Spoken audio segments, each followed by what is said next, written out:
Hi, my name's Dee and welcome to Sunchild Tarot and welcome to your readings for the full moon in Capricorn, 24th of July. Obviously, these readings are meant to cover the 2 weeks, the 4 weeks, or the 6 and a bit months, or just under 6 months, isn't it? From the full moon in Capricorn back to the new moon in Capricorn, which will be sometime around Christmas. I should have looked that date up before I started. So, as ever, it's a general reading. General reading rules apply. Do not give away your power to a tarot reader. In these readings, there's 2 rows of cards. The top row represents the archons trying to suppress you, and the bottom row represents the gods themselves trying to lift you up, reconnect you with the divine.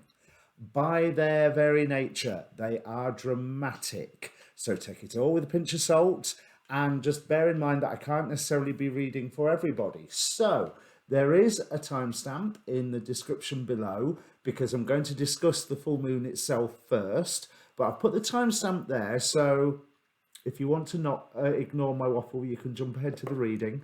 I won't be offended much. But I would say watch your sun, your moon, and your rising. Now, I'd say the moon because that would normally deal with the emotional stuff, but it's a full moon. It's a lunar reading. Go and look at your moon. Especially with this one, because there's a little something I want to bring up about not just the full moon, but what happens the day before, the day as I am filming this now. Now, as ever, there is a link down there in the description for the Facebook group for this Facebook page for this channel. Basically, it's got an inbox. So if you want to contact me for a personal reading, that's one of the best ways to do it. There's a link tree down there that will take you to all of my different social media, but Facebook's the best way. I am trying to grow the channel, so any subscriptions or pressing of like buttons would be greatly appreciated. And of course, if you haven't caught it, I will be, or well, by the time this goes live, I will have already done a show with astrologer David Fisher, where we're discussing the ins and outs of the full moon in terms of Hellenistic astrology. I've got some other things that I wanted to point out. Now, I am really, really excited about this full moon. I'm sure there was something else housekeeping I had to say. Now it'll come to me. Oh yeah, you can ask a question before you're reading if you want. I don't think it's the sort of reading where you're necessarily going to get an answer, not like my monthlies or some of my other readings. It's just a general look at the forces that are around for you to take advantage of or dodge, whichever way you want to look at it. Right. So this is the first full moon after the eclipse seasons. Now, if I bring my notes up so I can remember what I'm talking about, this is the degree here is ruled by, I always struggle with these, Yael, who is all about letting go and mental force. But the degree angels, which I've not mentioned on these videos before, the degree angels also control a 5-degree arc each. So this 5-degree arc is ruled by Mabahia, who is about putting thought into action, who is about intellectual lucidity. And Yael is about, as I said, letting go, mental force. That puts a lot more context into this full moon, whereas we have been working so very hard to plan and to decide and to find ways to move forward. We've discussed this on the astrology shows with David. We've discussed this in the readings. That's setting your plans up, getting all your ducks in a row, all of that preparation work. Now it's time to do it. When you know there is that thing that you want to let go of, now is the time to let go of it. I know you'd normally say that new moons are good for letting go and full moons are about completion. And that's what I'm talking about, the completion of the letting go process that we have already started into motion. Now, as well as the 5-degree arc, The decans themselves are ruled by the goetic spirits, the known as the 72 demons that Solomon summoned. Although I would question whether the term demon for them is actually fair. I think it's a bit harsh, but it's what they've been known as for at least 500 years, if not more. So by day, this is ruled by the goetic spirit Berith.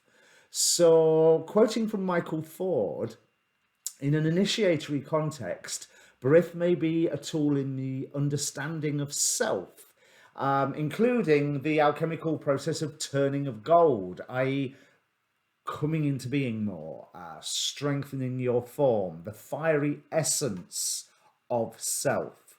Berith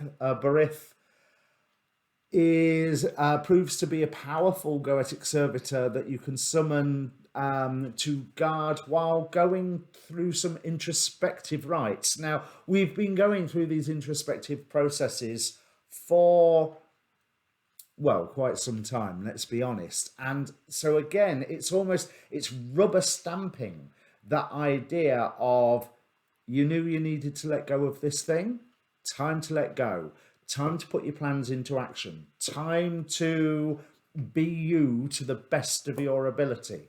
Now, by night, it is ruled by Flauros, or as I would know him, Horus. Now, he's one of the traditional 9 demonic divinities in traditional demonolatry, and he's described as typifying the perfect balance of physical, mental, and spiritual consciousness. So there's that, again, that coming into yourself and finding the whole, being true to yourself aspect, the whole this is who I know I am, and that bit there, I don't need it anymore, it's not me anymore, let's go, because I'm going along on this new path. Now, I am excited about this full moon also because of something that happened the day before. The day before, there was a near perfect 4 points of a pentagram in the sky. So let me just bring that up for you to see. Hopefully you'll be able to see the aspect lines, because they're quite faint. Solar Fire does them in a colour I find it really hard to see. But you notice the moon, Jupiter, Uranus, and Venus, which is a beautiful selection of planets. You've got the love and value of Venus, you've got the making things bigger of Jupiter, you have that emotional, in this term, it's what do I feel strongly about, and how can I make those things that I feel are beautiful in my life bigger? How can I make those things that I value in my life bigger? And then there's Uranus, which Uranus always causes upset, but on this particular point, I think if the unexpected occurs, it could only be bringing good news. Now, by the time we come to the full moon itself, you notice that near pentagram is split up into 2 sets of 3 3-pointed pentagrams. However, the Solar Fire doesn't do aspects, or at least I can't make it do aspects, to Black Moon Lilith. So we have Mars, Moon, and Black Moon Lilith taking action to heal hurt feelings, is how I'm reading that, and how I would want to read that. Bear in mind that Mars at the moment is being ruled by the goetic spirit Beleth, who is there's a certain sense of Beleth plays with time. There's a certain sense of immediacy here, but it's almost like you can take this energy and pocket it for a short while. And then the final three-pointed pentagram is again Venus, Uranus, Jupiter. So something unexpected about that which you value and can be made bigger, which I think is still beautiful, but especially coming off of that pentagram the day before. Now, I'm also very excited about this because the final point of that pentagram would be pretty much 4, 5, 6 degrees Libra. Guess whose moon is at 6 degrees Libra? So I am looking to take full advantage of such a beautiful astrological combination. Now let's just have a look before I go into the cards, because I got told off on comments about a long introduction to another reading that I did. So I don't want to waffle for too long, but the symbols of 3 degrees Capricorn and this full moon are also very interesting. I remember what really grabbed my attention is the Kosminski degree symbol, which is of Persephone rising gracefully from beneath to the upper world. The sun is shining and the surrounding country is rich in fields of corn, fruit, birds, flowers, whilst butterflies are sporting round her head. Now, I suppose according to the legend, that would not be directly true because spring doesn't start until Persephone comes up and Ceres or Demeter goes, you're back, and starts letting things happen. But it is still a beautiful image. So this is said to denote one of great power of endurance who forces himself, ill or well, to brush away obstacles in the way of his desires. What was I saying about letting things go? There is here a combination of mental, moral, and physical force, bringing us back to the idea of that rulership of Hares. A trinity which carries the native through danger and conditions most adverse. At birth, the soul is rising from the shadows, and as life advances, the temples of enchanting lights are reached, and constancy begets deathlessness. It is a symbol of perseverance. So, if you haven't started your 2021 plans, your post-2020, post-eclipse, post-Great Conjunction plans, get moving. Now is the start. So let's have a look at the Sapharial degree symbol, which is of a Vestal lamp burning brightly, an indication of an elevated and superior mind given to the study of things that are essentially spiritual. There's that other part of Hare's dominion here. There are aspiration and intuition in a superior degree. That's not easy to say. And such a one will probably seek and find in the silence of his own chamber the key to many of the higher mysteries of life and thought. So again, it's that looking internally, expressing externally. As within, so without. This is, do not let this full moon energies go to waste. Now, the Chandra symbol, or the inside degree symbol, is more curious, but I really like it because you will hear all the New Agers, and I get very bored with the New Agers, and with the New Age, sorry. That's not the New Agers, the New Age, because it's, we're living in such a special time. We are always living in such a special time. If you are living, it is a special time. Certainly for you and to a point globally, but we cannot deny there's big global things going on.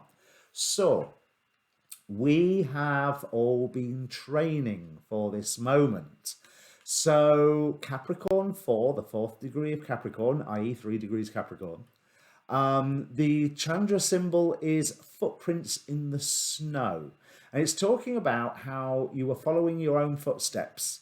In the last previous lifetime, you set into motion a very full karmic momentum, which only got to midstream. This time, you first recapitulate the previous patterns and then set out where they lead. All of it, every step feels fated, inevitable. It is an uncannily strong inward impression. Yet, in order to permit the soul of this lifetime some measure of autonomy and freedom, this knowledge is held in the superconscious mind, and you can then cast about as though nothing had happened before, if you want, except that the inward instincts direct you in a predetermined course. And the lessons and the scenes are so very familiar. So blah, blah, blah, when the individual karma is this strong.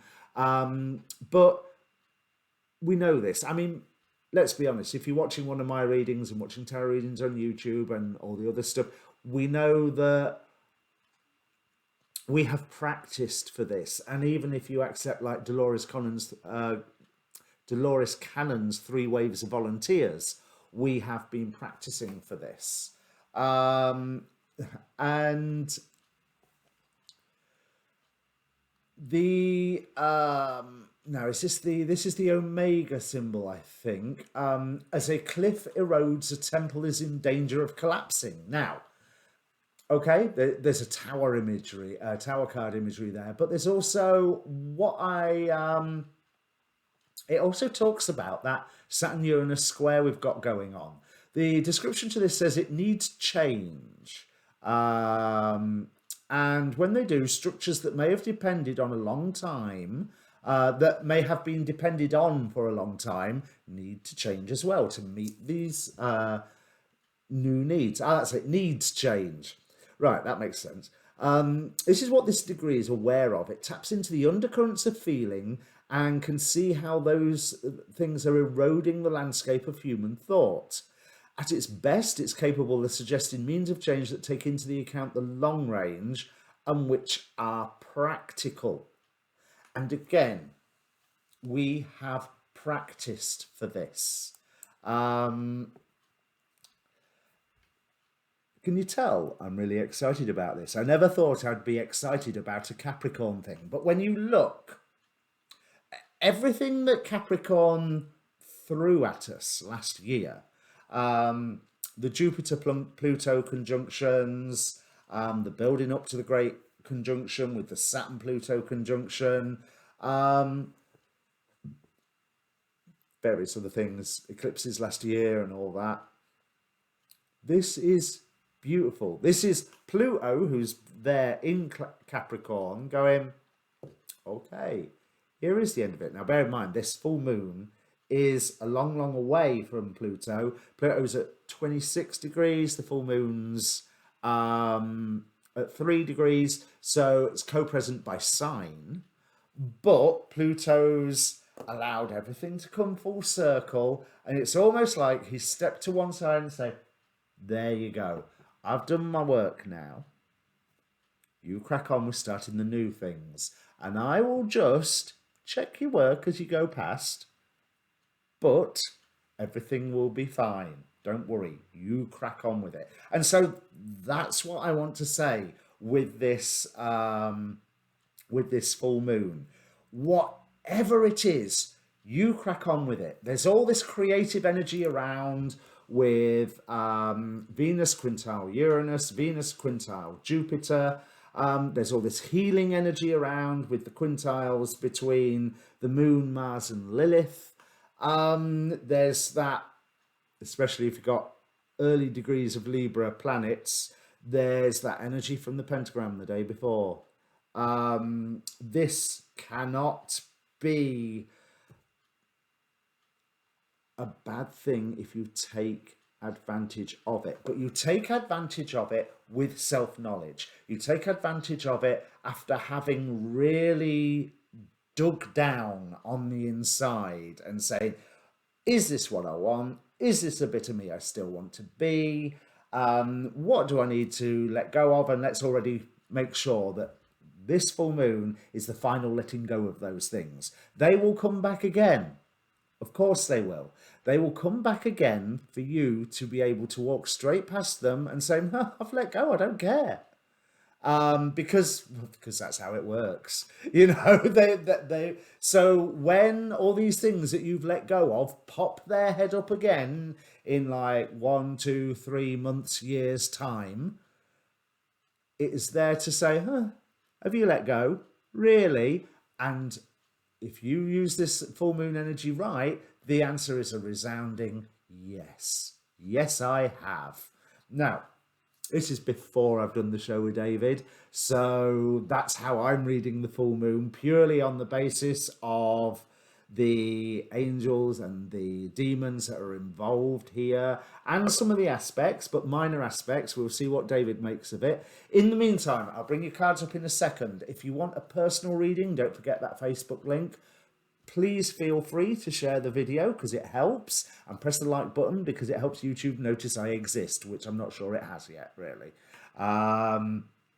In the meantime, yeah, let me bring up the cards. Okay, Cancer, as I said in the introduction, this top row represents the masks that the archons wear as they are trying to keep you separated from your divine purpose, and this bottom row are the gods themselves trying to lift you up. And I want to draw your attention to the fact that we have Perseus twice here, from the mythic oracle representing courage, and from the Greek mythology reading cards representing gifts. And if you remember, the gifts that Perseus received, they were from the gods themselves. They're,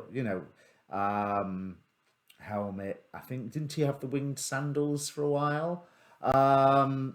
So there's good things coming your way if you stick to your guns, which is, you're reading number 4 now, obviously, and this whole idea of sticking to your guns is coming through again and again. Now, DT here is here with a warning of think very, very carefully about what you want to do next and what you actually want. Consider your actions. Now, in the book it says it's a choice between doing what's right and doing what you want. Now, I would say that very question in and of itself is a trap, because the archons, or the masks the archons are wearing to be arraigned against you, are Prometheus with altruism, Athena with wisdom, Sirens with temptation, Tyche with fortune, Pele with transformation. So, are you being told that something that you want isn't in everybody's interest? Because I'm not entirely sure that that's true.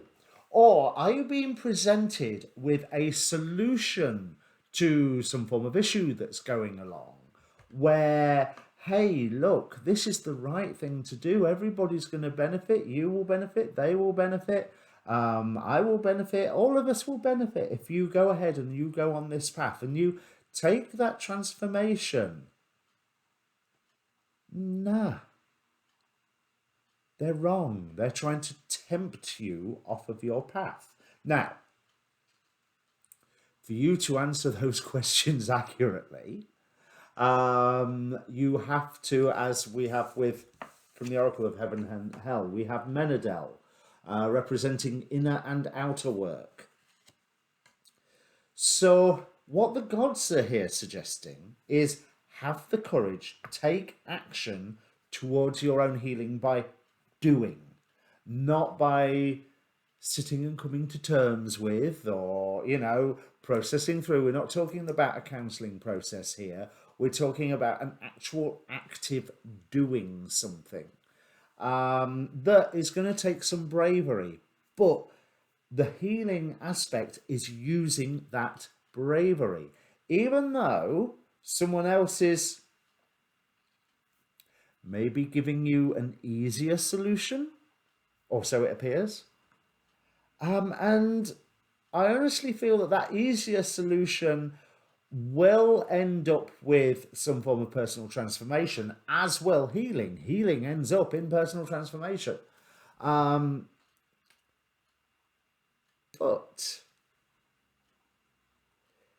having done the inner and outer work, so that's not to say if you have an emotion in one particular direction or another, that when someone else offers you a solution, you should just go, nope, nope, nope, not doing that because I don't want to.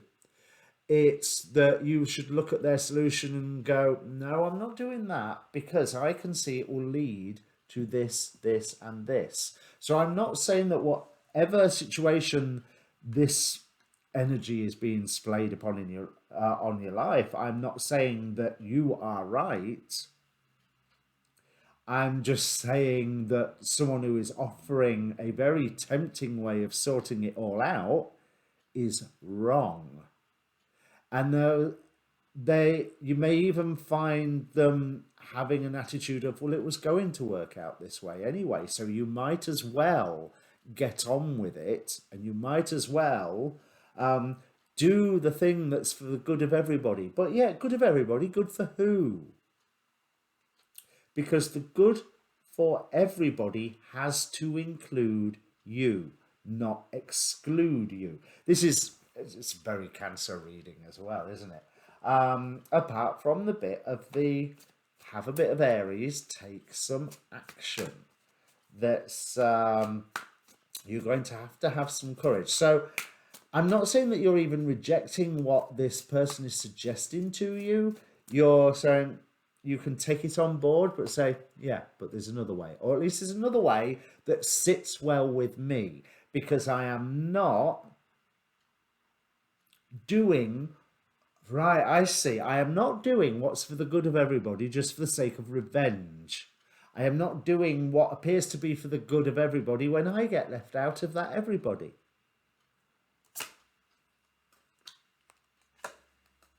Let's see what the tarot has to say. Yeah, because the wisdom and the path that is suggested to you, you find to be more confusing than not, to be quite honest. There's almost like you have that attitude of, hang on a minute, how does that make sense? It doesn't make sense. Have the courage to stand up and say, this does not make sense. Having that courage will lead you to a better place. Taking the action may well mean that you have to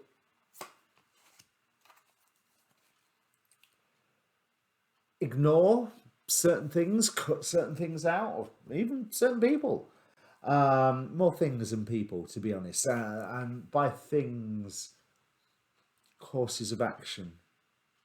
For you to stick to what feels right for you. Because one thing you can say for Aries the god, rather than Aries the sign, he's very dedicated. He's very dedicated to his thing. I mean, admittedly, his thing is war, but he is very dedicated to that. So, 2 of Swords, 6 of Swords, 7 of Swords. There's a lot of insight going on here. And for you taking that one action that requires the courage, do it, and do it in a form that creates structure for you, not that destroys structure. So when I say cut things out, you're not necessarily cutting out lots and lots, or so that suddenly your room only has 3 walls and it's not a room anymore, it's a lean-to.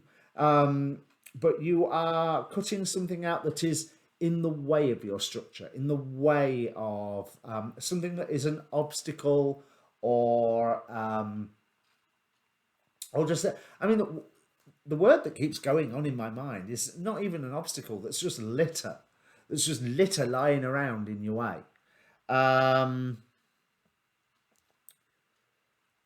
Carefully examining your own actions. And I think here you are being offered a path that looks like it's for the good of the people. And then you go, no, hang on a minute, I've got my path because this is what I want to do. And to be quite honest, stuff the people. However, not stuff the people. You do what's good for you and them, which is not the path that this the archons here are offering to you. It's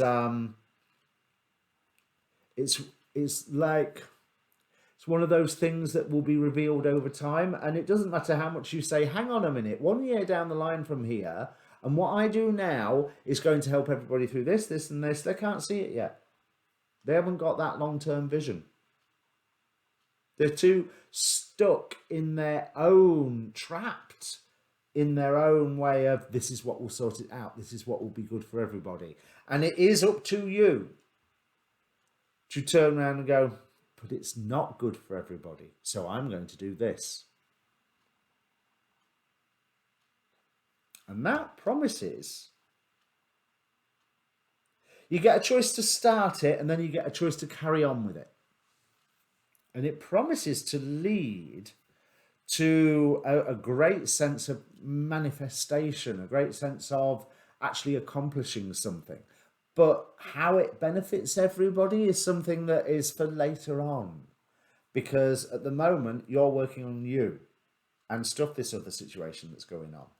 So I hope that means something to you, Cancer. Comment down below if it does. And like I said in the introduction, hit that like button, hit that subscribe button. It would really help, and it's very much appreciated. And thank you to everyone who's done that so far. Go and watch your moon sign and your rising sign. And don't forget, there should be the link down below, if I time the release correctly, for the show I did with David about the astrology of this full moon from a Hellenistic point of view. Okay? Cheers.